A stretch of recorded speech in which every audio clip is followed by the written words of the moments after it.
যালিকা আজকা লাহুম, আল্লাহ বলেন যে তার চোখ হেফাজত করবে এবং লজ্জাস্থান হেফাজত করবে, আমি আল্লাহ ওয়াদা দিলাম আমি তার অন্তর 100 শতভাগ পবিত্র করে দেব। পুরা দিল সাফ, একদম সার্ভেক্স দিয়া ধুয়ে দেব, অর্থাৎ দিল সাফ করে দেব।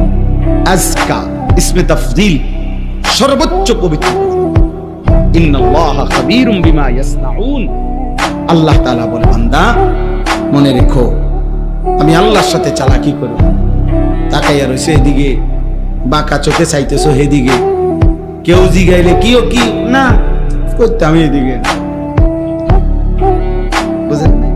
চাদুয়ানে বসে বসে বেরিয়ে চায়, জিঙ্গাইলে কাকা কি খবর, না আল্লাহ দোয়াই বাতিজা, খবরে না শুনি। ও খবর মানুষের চোখে শোনে, মানুষ কি চোখ দিয়ে নি খবর শোনে কি দিয়ে? তা আপনি যদি চাইয়া রয়েছেন আগ করিয়া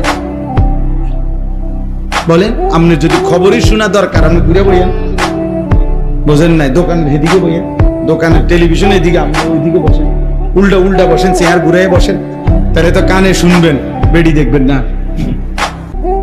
বলেন না? তাহলে আল্লাহ তাআলা বলছেন বান্দা তোমার দিলের মধ্যে কি আছে, এবং কৌশল করে গোপনে, একাকী, আড়ালে, রাতে, লাইট বন্ধ করে, ইয়ারফোন লাগাইয়া, যেমনি তুমি যা করো না কেন, খোদার কসম আল্লাহ বলেন আমি পুরা খবর রাখি। ইন্নাল্লাহা খাবীরুন, আল্লাহ খবর রাখে।